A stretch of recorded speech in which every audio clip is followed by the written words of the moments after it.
Hello and welcome to the Spike podcast. I'm Tom Slater, editor of Spiked, filling in for Fraser Myers this week. I'm delighted to be joined in the studio by Spike columnist and my favourite legal commentator, Luke Gittos. How are you doing, Luke? Thank you, Tom. Yeah, very well.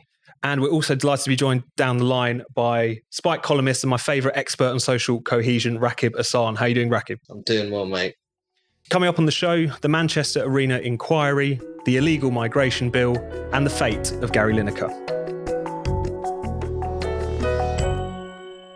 So last week, we got the third and final instalment of the Manchester Arena inquiry into that awful atrocity, that Islamist bombing back in 2017 at the Manchester Arena.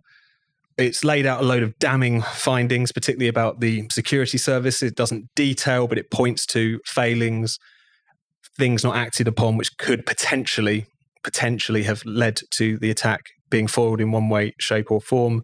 It also lays out various details of the radicalisation of the bomber, Salman Abedi, and his brother Hashim Abedi, who aided him in that and is currently serving a life prison sentence for it. But Rakib, just to kick things off, do you want to talk a little bit about some of the findings in the report, some of the lessons that were supposed to be learned? Because it was pretty damning, wasn't it? I think that the conclusions of the inquiry were devastating, if truth be told, especially for the MI5. There was much talk about missed opportunities, which could have helped to prevent this deadly terrorist attack taking place. As we know, part of the inquiry, there were suggestions that political correctness and racial sensitivities could have fed into security problems surrounding the Manchester Arena bombing. So all in all, I'd say that the inquiry, the findings were damning. And I'd also say more generally, it does tap into those wider conversations we have about people feeling fearful of being accused of being racist or Islamophobic when it comes to matters of security, specifically Islamist extremism. And let's talk a little bit about some of those failings, because as we've kind of already alluded to, a lot of these details about what MI5 might or might not have known, it's not really laid out for obvious reasons or for reasons of national security, it's said.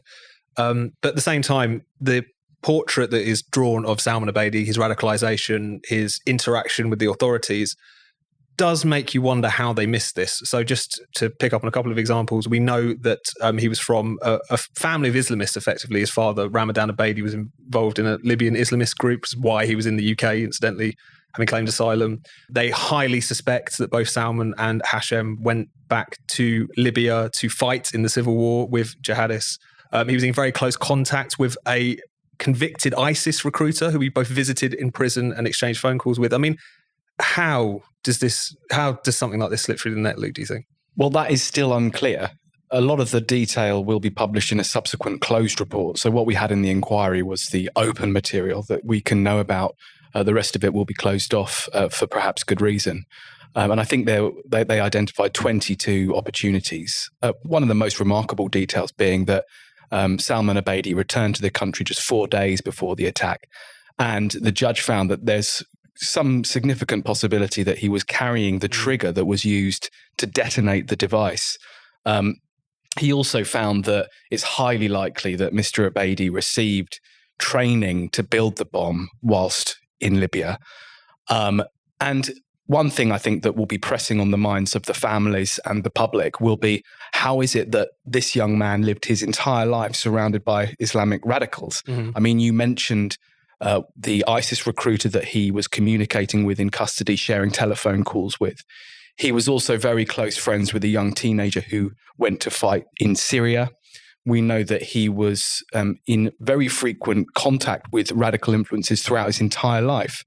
So I think there will be legitimate questions asked about how this can happen and how he can stay off the radars of MI5, or even if, I mean, it is worth noting that he was on the radar for a significant period of time.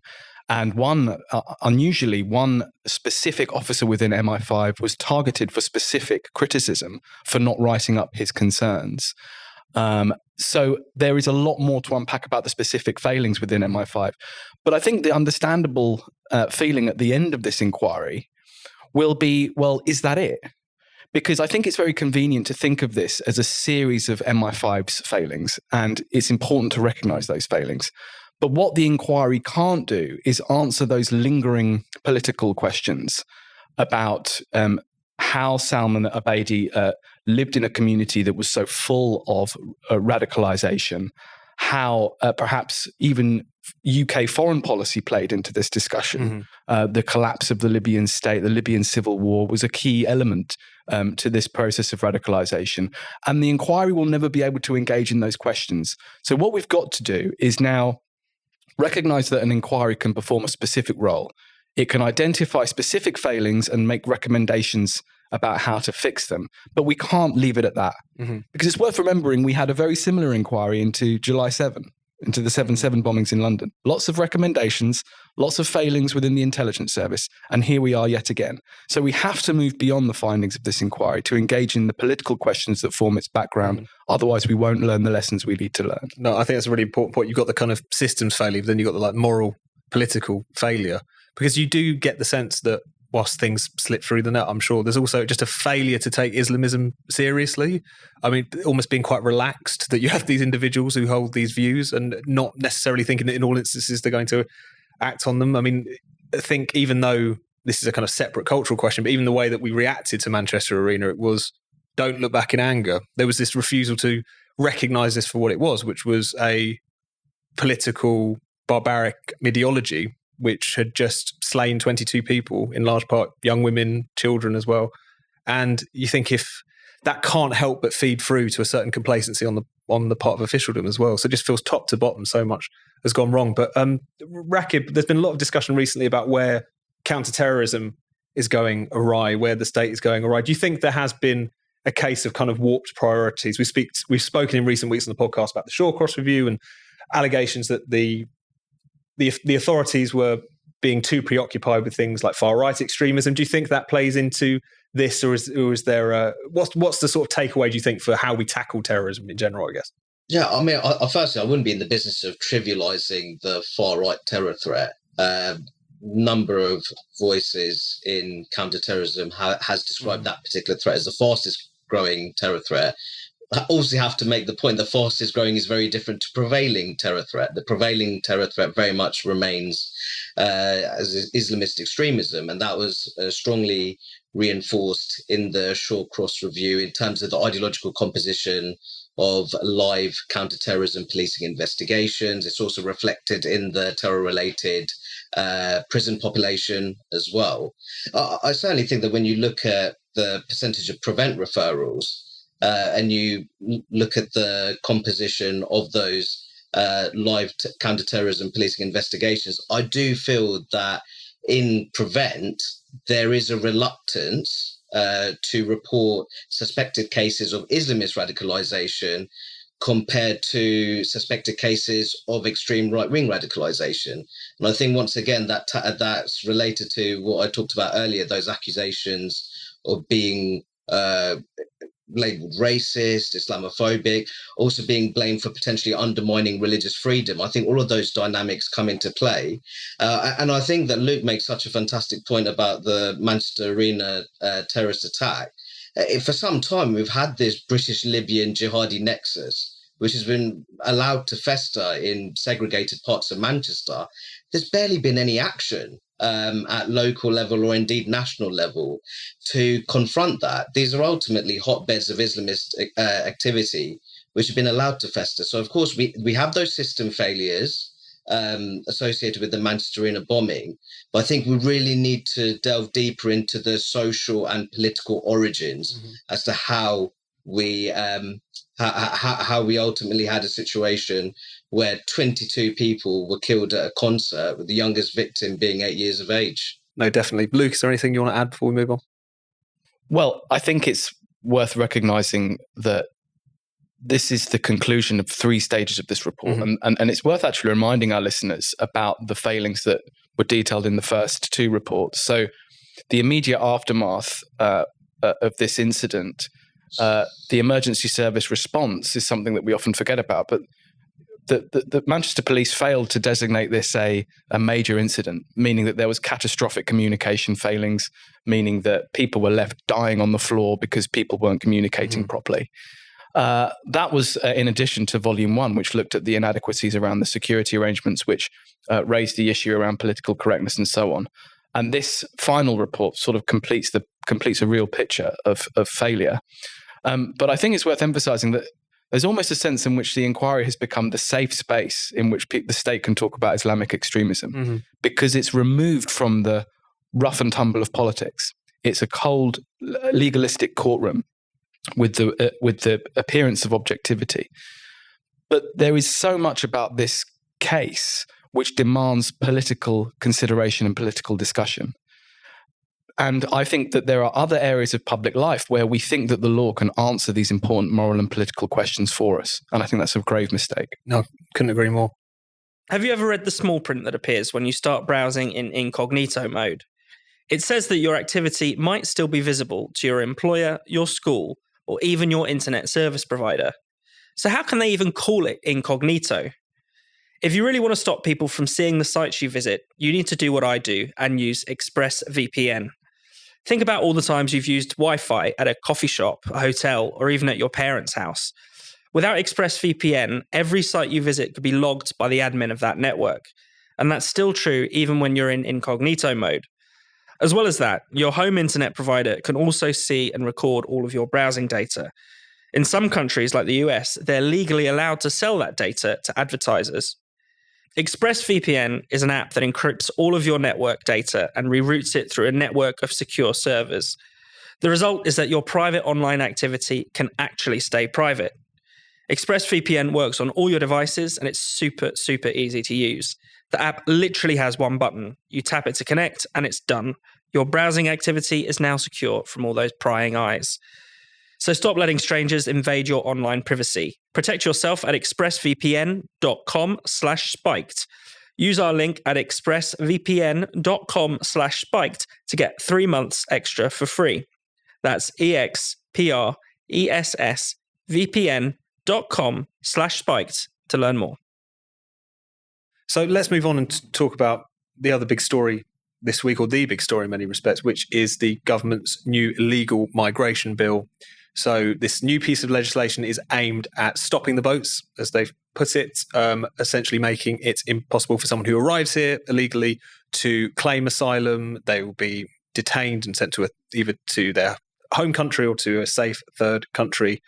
And this is something which has quite naturally caused a lot of outrage, a lot of discussion, a lot of controversy. Luke, I always find myself in a position whenever these pieces of legislation come out where, on the one hand, I'm very concerned about many of these measures. I mean, many of them feel cruel, they feel draconian, talking about the detention, which is almost certainly going to result as a consequence of it because they haven't got these safe third country situations set up. If you think about the fact that whilst everyone agrees you've got to stop people making these dangerous crossings, there is still going to be a proportion of them who have what morally, if not legally, we'd recognise to be a legitimate claim to asylum. There's also the kind of sense that this is a sort of blunt, illiberal instrument to make up for the fact that they haven't been able to control the borders. You have to resort to these kind of quite drastic tactics to hit your target in time for an election, it feels like a quite grim way to deal with something which does involve real breathing human beings. All that being said, that's not really the discussion that we've been having. The discussion we've been having is, first of all, it's illegal and pearl clutching about the fact that this might, if not breach, then work around our human rights obligations as embodied in the ECHR and the Human Rights Act, or on the other end of the spectrum, you have the Gary Lineker response, who we'll come to in a second. Let's not waste too much time on him here, but which is to say that we are on the road to fascism because the government is trying to deal with the question of illegal migration and asylum in this kind of way. What have you made of the discussion of this? Are you as irritated by it as I am? Absolutely. I think a lot of lawyers have abandoned their sense of judgment on this question. I mean, firstly, it's not illegal to make a piece of law which contradicts the European Convention on Human Rights. Parliament can make any law it likes. We are a sovereign nation. We're a sovereign parliament.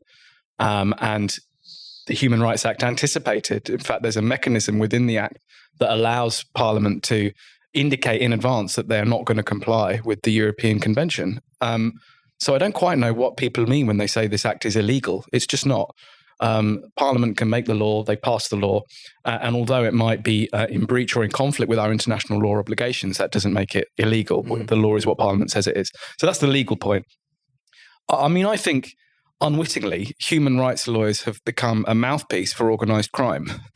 It just is true that this problem affecting the channel is organised criminals taking advantage of incredibly vulnerable people, charging them extortionate amounts of money to cross the channel in ways that will risk their life. That's a really serious problem and should be divorced, I think, from our discussion around asylum. Mm-hmm. We would do better with this question if it was removed from our wider discussion around how many asylum seekers we allow into the country, because I think we need to be more generous with our asylum policy. We should be more open to asylum seekers and make that process easier. But there is this specific problem involving organised criminality in the channel that has to be dealt with. So, look, I think I agree with you that the proposals are wrong. The idea that you would impose a lifetime ban on anyone applying for asylum again, I think is inhumane and gives over to blind bureaucracy, which I think is a mistake. And I do think the idea that we would detain people and then summarily deport them without any kind of fair hearing is wrong.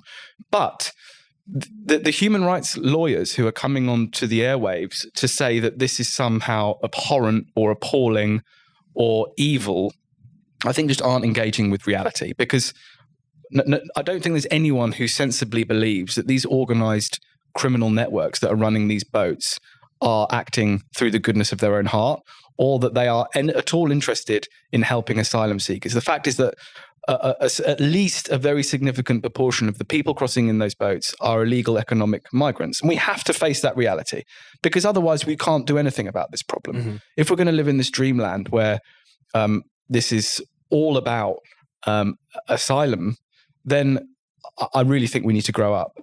So it's also worth noting, just quickly, that Suella Braverman said that this plan had a 50-50 chance of not working because it would be stopped in the courts.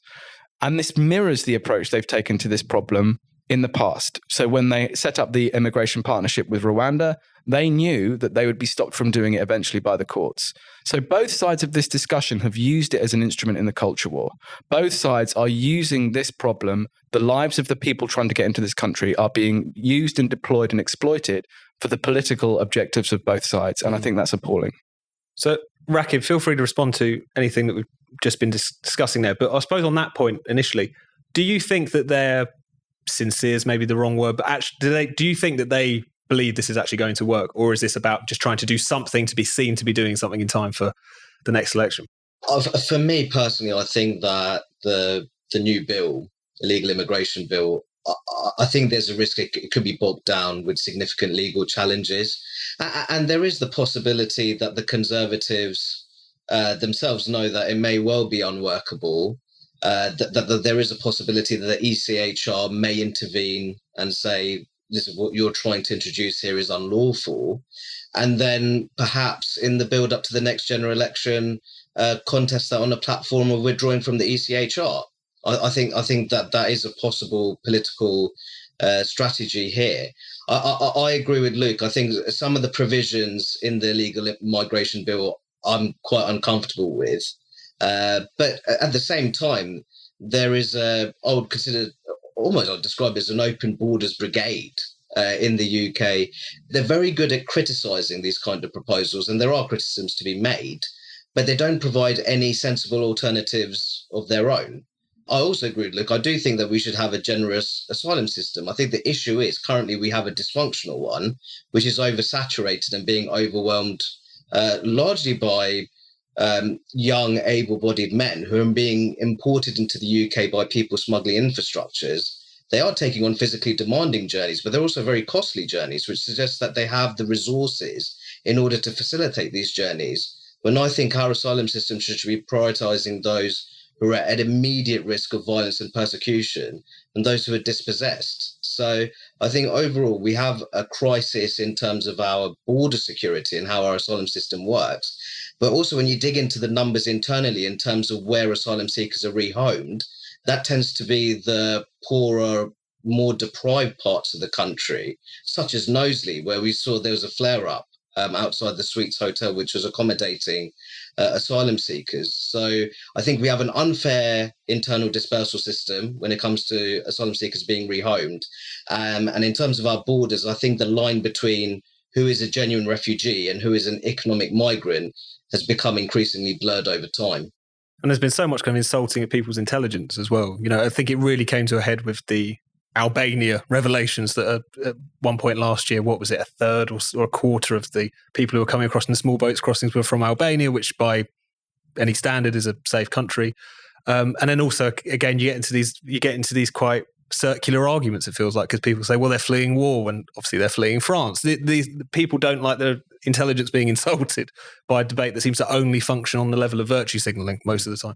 And you say, Rakib, about people not having alternatives. I almost wonder if a lot of these people, kind of goes to your point, Luke, about you almost wonder whether the reason they don't is because they also don't necessarily see there's a problem. I mean, everyone knows that this is a bad system, but at the same time, there's a lack of willingness to open this question in any direction at all, it feels like. Yeah, and that ties into the point about the law. So you'll say, well, you can't possibly do anything that conflicts with the Refugee Convention. Well, there is an argument to rip up the Refugee Convention. The Refugee Convention was drafted in the late 20th century at a time that is very different to now.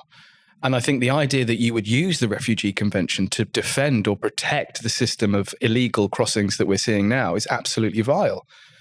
I heard a lawyer on the radio this morning saying, well, there is a specific provision in the Refugee Convention that allows a migrant to enter by irregular means, a refugee to enter a new country by irregular means. There you go. They're defended under the Refugee Convention. So they actually use the Refugee Convention to defend this system of crossing, which I think is grotesque. There is an argument that we need to look again at the Refugee Convention, certainly an argument we need to look again at the European Convention on Human Rights. We need to look again at what these, how we offer protection to people in the 21st century, because arguably we can afford to be more generous, but the current system isn't working. No, exactly. And I think it's almost, in terms of improving this system, it's premised on gaining control over it and taking people's concerns seriously, because there seems to be a complete lack of that. In terms of making the case for a more liberal migration policy or more generous asylum policy, both of which I'd like to see, you cannot do that in a situation in which there is abject chaos and this issue is not really dealt with. No one is going to support that. And Rakib, I mean, do you feel as if this issue is at least firmly back on the agenda now? I mean, like, people talk about it as if it's now the kind of only dividing line or potential dividing line between the Tories and Labour, who have become quite similar under the leaderships of Sunak and Starmer. It's being talked up as this is going to be the dividing lines, the battle lines going into the next election. Do you see that being where we're going? I think that's a real possibility. And I saw a headline earlier today which read, Labour opposes illegal migration bill. And I think to the sort of everyday normie, I think that's exactly the kind of headline that the Conservative government is looking for, if truth be told. As I said, I think that there are a variety of problems with the bill. But I do see that this is ultimately a political strategy for the Conservatives to differentiate themselves from the Labour Party, the Liberal Democrats as well. But I do also think this is the kind of issue that could cause significant divisions within the Conservative Party as well. I think if the Conservatives were to entertain the possibility of leaving the ECHR, I think that more liberal-minded Tories in the so-called blue wall, I don't think that would go down particularly well. Now, of course, in terms of its core rank and file base, they will want any kind of measure in terms of shoring up our border security, even if that means the UK leaving the ECHR. But I think the kind of voters that Sunak is beginning to win over, perhaps, liberal-minded Tories in southern England, who may have thought he did quite well in terms of this new Northern Ireland deal. I think that the optics of the UK potentially leaving the ECHR over this, following in Russia's footsteps with the Ukraine conflict in the background, I think it could cause serious internal problems for the Conservative Party as well. I think just finally on that particular question, because I completely understand what you're saying there, Rakib. I suppose my thing with the pearl clutching that we've seen around the ECHR question, I have found a bit strange in recent days, not least because of the fact that a lot of the people who are saying that if we were to do anything which would work around our international human rights obligations as it relates to refugees, is setting us on a sliding scale towards fascism or whatever. You do wonder, these are the same people who absolutely love, say, the European Union, which for many years has been pursuing a migration policy which makes Suella Braverman's one pale into insignificance. If you think about the money that was being thrown at effectively North African dictatorships to keep people from getting towards the Mediterranean, very strong reports of torture in detention camps and so on. This really grubby business, which the ECHR or the UNHCR or any of these laws or bodies or organizations did precious little to highlight, let alone actually stop from happening. I mean, it's leaving the ECHR is not the terrifying kind of third rail it's being presented as, really, is it? No. The vision of the ECHR that is often presented in our public discussion is very different to what it actually does. And you'll find that if you review the case law, the authorities that are handed down by the European Court of Human Rights, they do tend to be quite hands-off with how they intervene in national governments. National governments remain quite free under a doctrine known as the margin of appreciation to make laws that fit with their own societies. So it's not a court which is hugely interventionist. It can be at very key moments. And when it is, for example, with regards to the Tory policy we discussed earlier, when it does make its interventions, they can be very impactful. But nonetheless, the idea that leaving it would render us vulnerable to tyranny is a complete misrepresentation. In fact, we could do a lot better through domestic law, through our own legislature, to create the kind of liberal, open-minded asylum policy, immigration policy that you want to see. Outside of the European Convention on Human Rights, there is nothing involved in leaving that convention which hamstrings us into creating more draconian law. If anything, it creates the opportunity to put these questions back on the table for political discussion and make laws that we want, the kind of laws that give us a more free and open society. Definitely. And now, related to this, let's move on to the final topic of the podcast. Bit of light relief, although it's a very strange story, and that is Gary Lineker and his response to events, which we've already gestured to. So Gary Lineker, as many people know, the top BBC football pundit, also a prolific virtue signaller on all questions of the Tories, of Brexit, and now, of course, of immigration as well. So when the illegal migration bill surfaced, he took to Twitter, as he is wont to do, and in discussion with someone else, essentially heavily implied that the policy that is being pursued and the language being used to argue for it is reminiscent of the Nazis. I mean, he referred to Germany in the 30s, but I don't think he was talking about, the latter days of the Weimar Republic. It's quite obvious what he was talking about. So obviously the reason this has become such a hot button issue is not because Gary Lineker has said something virtue signally, that happens every day. It's because of the question of BBC impartiality. He's technically a freelancer in what he does, but at the same time, he has previously been brought in for a word with BBC management about his particularly anti-Tory tweets. It's a bit of a kind of sore spot for BBC management. And it's turned into somehow the biggest story in the country in recent days. Reporters camped outside of his home asking for a quote as he gets into the car to go to work. So Rakib, it's become a bit of a circus, but what do you make of all of it? Well, I think that it just shows that there's a tendency among a certain type of celebrity to compare or rather strike parallels between something that they don't like with Nazi Germany. We saw much of this with Brexit as well. Also, we had some people comparing the European Research Group in the Conservative Party with Nazi Germany and apartheid South Africa. David Lammy, we should never let him forget that. Yeah, David Lammy.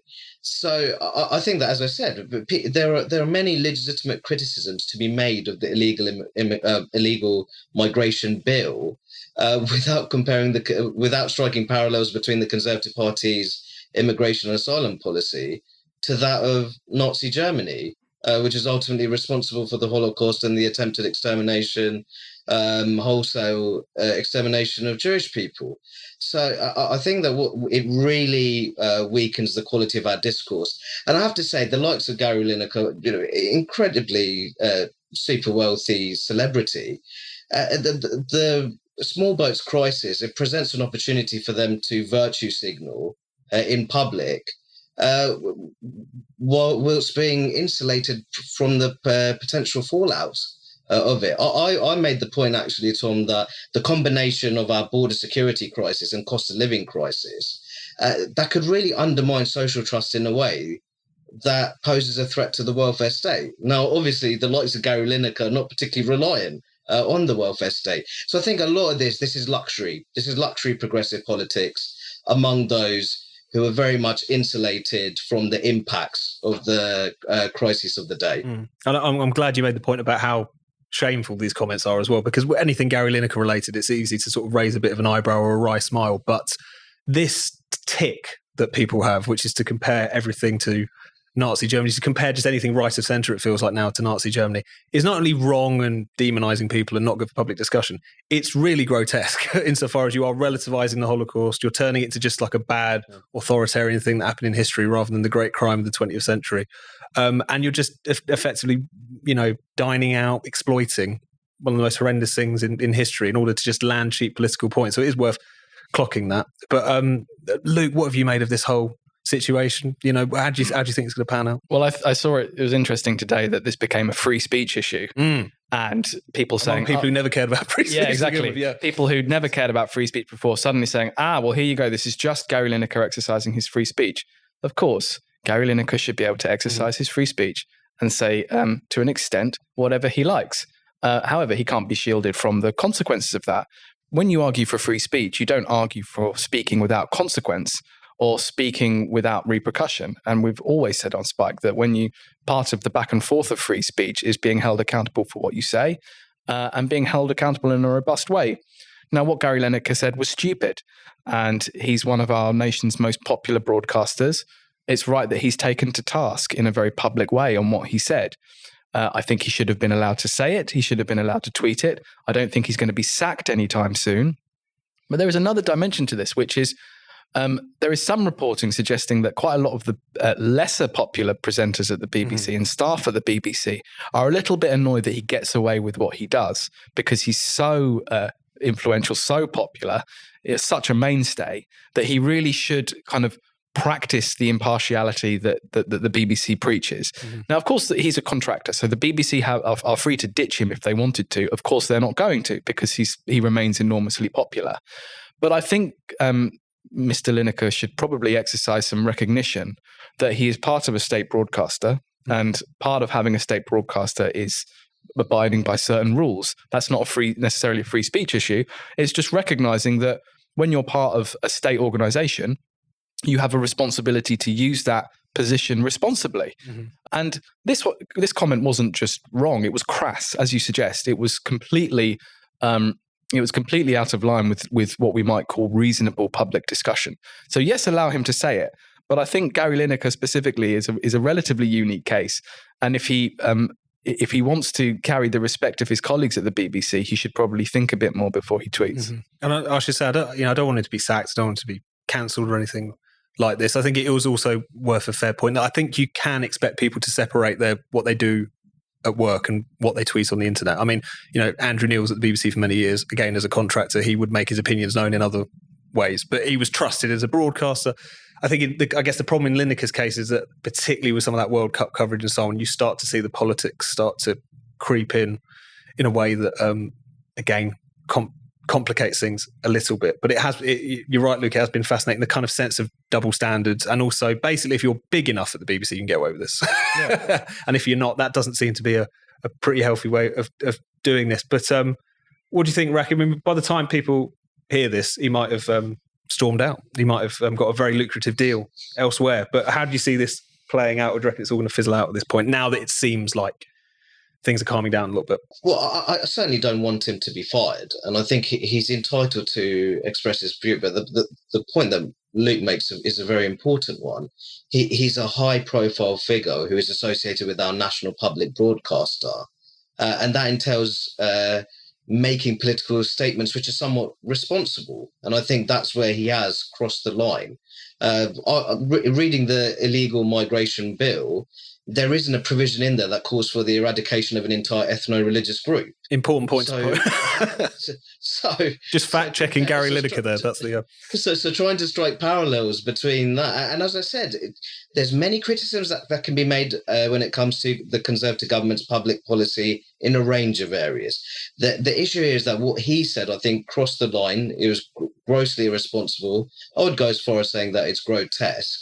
And I think that considering he is so closely associated with our national public broadcaster, spearheading essentially one of its most popular long-standing programs in Match of the Day, I do think that he has certain duties and responsibilities to make political statements, which may take a particular side, but there has to be a degree of responsibility, and it needs to be made in a somewhat measured way.